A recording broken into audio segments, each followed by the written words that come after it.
Welcome back, WNST, Towson, Baltimore, and WNST.net. One thing about this Festivus run, it has allowed me to break the purple rope lights out and has reminded me of my first ever Festivus. We have celebrated that with Edwin Mulatalo as well as Brandon Stokely and Tony Saragusa. Brian Billick, our head coach on behalf of the Living Classrooms Foundation, will be joining us later this week. But always a pleasure when I can welcome on the pride of Dallas, Texas, via Pitt University. Once a Raven, once a Cowboy, but he brags more on the Ravens these days because they have a coach. We welcome Billy Davis back onto the program. Billy D, what's going on, team captain? How's life, man? I'm doing good, Nasser. How you doing? Man, I'm fantastic. I mean, so many Ravens alums like you, we keep up. I have you on the show once or twice a year. I seemingly run into you at every Super Bowl, and we talk and we catch up and stuff like that, and we wonder, hey, when's the next time the Ravens are going to do this? And I know you as a Cowboys guy, you're wondering next time the Cowboys are going to do this. Man, this thing feels like it's sitting here right now, and I'm flying down to Miami to put my parties together for the Super Bowl for our fans, and we got to win 2 football games. It sounds easy, but I know it's not. No. This is the hardest 2 games that you could possibly get through to get to the chip. And, these boys right now are obviously set for success. They've established themselves, but now is when all the pressure and all the eyes of the NFL world are upon you. So there is a lot of pressure to perform. Well, once you're 14-2, you set an expectation that there's going to be a parade here, right? I mean, that we're going to be in Miami, and a team's going to have to go a long way to beat the Baltimore Ravens at some point in the next 4 or 5 weeks. Yeah, I agree with that. But the Ravens have always been kind of an underdog team. They've been that blue collar, roll up your sleeves, and there's no different than when we played. Except now they're the front runners. They're the hunted. So there's a lot to be said that you had to be prepared to be able to get yourself together for that success. But not only that, do not be planning things without getting your business done. Well, it is kind of amazing in the case of Lamar, right? Like a guy who was a speedster as you were, a fast guy. I think you learn quickly there's always somebody faster than you, right? And then you learn in the NFL everybody's fast, right? So this notion that Lamar would have speed as a quarterback and be drafted and passed over by everyone, what do you make of this 18 months later that makes him different than everyone else, and why the Ravens decided to build this thing around him as the 32nd pick of the first round? Well, there's 2 things. Whenever you're a first-round pick, that's pretty special. And I can't, if you were one of 32 guys in this country of 360 million people to be chosen, to be paid millions of dollars, and to lead the team, I think that's a very special gift. But this just speaks to Ozzie Newsome. This speaks to his visionary approach that since I've been there, since we were there, how he's kind of viewed players and how he sees them fitting into the bigger landscape of the Ravens. But, for a guy who came from Clemson, who my Pitt Panthers beat, by the way, that's our one little claim to fame when they were number 1, but it was a great game, is that they believed in a skill set with this guy, and he has proven them right. And he has the right demeanor. He conducts himself like a guy you would hope to be able to lead this team this way, and he's making his mark on this league strong and hard. And next year people are going to be drafting people or adjusting themselves, especially in that AFC, to stop Lamar. Well, we got a tournament ahead here. We're going to be sitting with our feet up on the couch on Saturday, watching these other games, figuring out who the opponent's going to be. Certainly the Kansas City, New England flip-flop, the unlikely flip-flop that happened over the weekend, is going to have some effect on this tournament, that if the Patriots get through this weekend, they're going to have to fly out to Kansas City. We're going to see a different opponent. And I tell you what, Mahomes is the one guy we haven't beaten. And I think there's not a nervousness about it, but it would be the one sort of hill the Ravens haven't climbed. And what do they say? To be the man, you got to beat the man, right? But in the case of Mahomes, he's come on strong. No, he's a Texas boy. He's from right down the street here in Dallas, Texas, which is unique. And I got to see him, excel over his high school career. So it's kind of a treat to see where he is right now in his life. But yeah, he is probably one of the best arm talents I've witnessed in many of the elite quarterbacks. I mean, he can throw it from any angle, and just the way he does it. I mean, he is unique, much like Lamar is, in what he can bring to the NFL landscape. But yeah, you have to. That's what I'm saying. In these last few games, you're at the cream of the crop. There's none of this. Let's get ready and let's find a way. This is all or nothing. So this is the most exciting part of the NFL season. But what's more important is that this is what you came here to play for. This is the tournament, and you want to be able to beat the man to be the man, and they're well on their way to do that. Billy Davis, member of the 2001 Super Bowl champion 35 team, along with Coach Billick and many, many others. I'll be visiting with many, many Ravens alums, not just the championship players, but players throughout all eras that have sort of come together as an alum. And I know you brag on the Cowboys, and I know you brag on the Ravens, and you feel sort of 50-50, and you live down there in Dallas. There's something about the Ravens here 25 years into this, Billy, that I've watched it all, right? From when we didn't have a team here and the only alums we had were Colts alums. Now we have this rich, incredible tradition when an Ed Reed goes in the Hall of Fame or Ray Lewis goes in the Hall of Fame. There's going to come a point where Sizzle's going to be up and Marshall Yonda's going to be up. Maybe one day Justin Tucker will be up before it's all. Maybe Lamar Jackson will be up before it's all over with. But these events bring people together. I feel like I see you once or twice a year because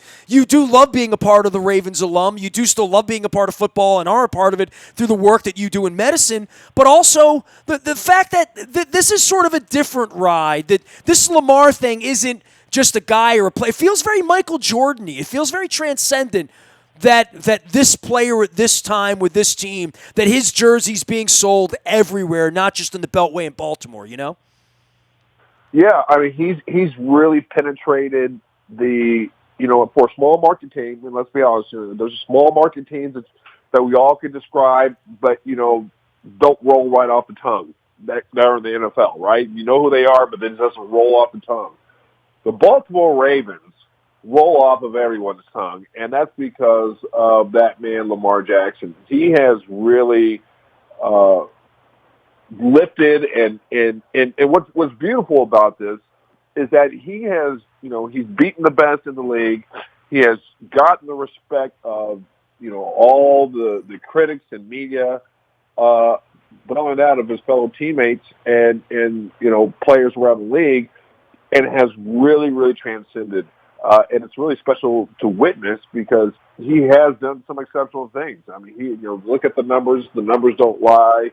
He is definitely the perennial MVP, and I couldn't be prouder to be part of the beginning of creating a legacy in Baltimore by winning that first championship and establishing the dominance of the new millennium. Man, you were a dog on special teams and going down and making tackles and throwing your body around and being a part of all that. There's a part of being a wide receiver in a Lamar Jackson offense that needs that. They signed Willie Snead. They want a different kind of player. Antonio Brown wanting the football here 15 times or Odell Beckham, that kind of wide receiver wouldn't work here, and there's part of the spreading the ball around and part of having 3 or 4 tight ends running around and blowing guys up and wide receivers that are blocking 15 yards downfield that sets up a Lamar Jackson 40-yard run or a Mark Ingram 40-yard run. Yeah, well, that personality has always been established in Baltimore. Ozzie does a great job, and the whole staff does a great job of really finding the right guys for the right system. So you have to have guys who are all in, who are kind of all-around players. You know, you're not just out here doing your one thing. You're doing everything. And that culture has always been established and has continued to be there since we left. I mean, Harbaugh coming from a special teams perspective, you have to have every different position player playing on that one unit, so you have an identity that special teams was the collection of all happen to be all offense, defense. We're all going out there doing the same thing to attain that, and that personality transcends into the defense, into offense. You go out there, you do whatever it takes to win, and whatever is working, we make sure we accentuate that and make it successful, and they have done that. I know you've been around Jason Garrett a long, long time, and he was clearly Steve Bisciotti's first choice 12 years ago, right? Like, amazing how that works out, right? Like, he still kept his job. He didn't win there, and John Harbaugh was fighting for his job here last year and kept it, and now is on a second quarterback and, you know, a completely different sort of pathway at this point. I know you've struggled down there with the Cowboys all these years. I mean, Cowboys have all these resources, the arena, the facility. You know, they have a whole town now dedicated to them out there, and they bring people in. I know you're a part of that. I see your pictures down there as an alum from time to time, and, nobody does it bigger and better than Jerry, but this is hard to do. This is really, really hard to do what the Ravens have done. Jerry's been chasing since you were playing back there with Switzer, right? Absolutely. It's been 25 years, 24 years, 23 years, something like that. With all the resources in the world, and this just goes to show you how hard it is to win in this league. And, people can come out, and it's a ridiculous statement, but that's easy, and it's easy for people to digest. That you can blame everything on Jerry Jones. He's influencing, people and coaches and all this. Well, let me put it this way. When Lamar Jackson got drafted and he felt like he was not given the proper respect, he came in there, and it wasn't anything that had nothing to do with a coach. He just needed a team. He needed a platform. He needed a place to go and perform. And wherever that was, he was going to do it. And the funny thing about, in Dallas, you have everything here, and you're looking for every other excuse in the world of why it's not working. It's not because the hot tub's not good enough, right? It's not because the lockers aren't big enough. It's not because the massages aren't good enough. Right. Well, in the case of the Cowboys and turning it around, obviously they're sort of back to ground zero, maybe? Ground zero. Yeah, we're at ground bye week and awaiting the Purple Festivus. Billy, what are you doing with your life these days? I always see you at the Super Bowl. I know you've been working in the space to help former players and help people heal, right? Absolutely, yeah. I work alongside with a former Raven who we won a Super Bowl with, Kyle Richardson. We work with the NFL alumni. We created a company that's working with them in the healthcare for research and some opportunities for guys to really get access to a lot of state-of-the-art healthcare options called the NFL Alumni Athletica. So we've been working in a lot of clinical research and finding really some ways that the Lamar Jacksons and those likes of the great players have resources when this great game is done and they have to hang their cleats up, that they have some resources to really live a productive, healthy life beyond the football field. I don't even have to ask you if the Ravens make the Super Bowl or when the Ravens make the Super Bowl, whether you'll be in Miami. I hope you stop by and see us and party with us a little bit, Billy, man. It's always good to see you. Pack the purple, baby. We're going to the Super Bowl, man. 2 wins away. Let's keep the faith and let's be positive about all this, right? Absolutely. I have my old Road Warriors gear on, and, I hope there's going to be another Festivus because I will be down there representing Baltimore and that purple. So I'm looking forward to it, but thanks for having me on. Are you a believer? You believe this is going to happen? Absolutely. There is, in my mind,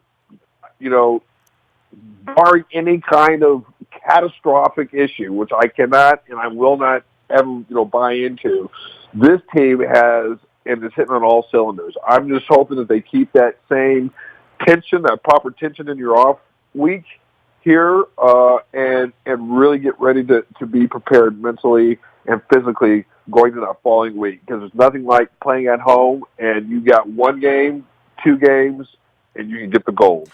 For the old guys like you and me, I always channel Billick, and Billick's our partner here on behalf of Living Classroom. This is the point where I say to you, men, it's time to go win a Super Bowl, right? And there you go. It's that little channeling of Billick there for you. Billy, always great to visit with you. I got the purple rope lights out. Always some love out on Facebook and social media. Keep up the great work with Kyle Richardson. I'm going to grab him at some point here in the next week or two as well. He married a Dundalk girl, so he's the best for me.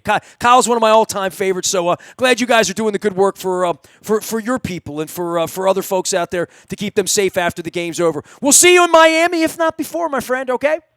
Yes, sir. Look forward to it. Thanks a lot. Billy D, always the life of the party. Billy Davis, wide receiver, champion with the 2000 Baltimore Ravens at Super Bowl 35. I've been visiting with alums all week long, not just from the 35 team, the 47 team, everywhere in between. Might even try to chase Joe Flacco down before it's all over with. Nasty at WNST.net finds me. Facebook, Twitter, LinkedIn, Snapchat, Instagram. Everywhere you are, we are getting you ready for Miami. Throw me an email, nasty at WNST.net, if you want to get on the interest list for our Super Bowl 54 potential journey. We are WNST.net, AM 1570, and WNST Towson, Baltimore.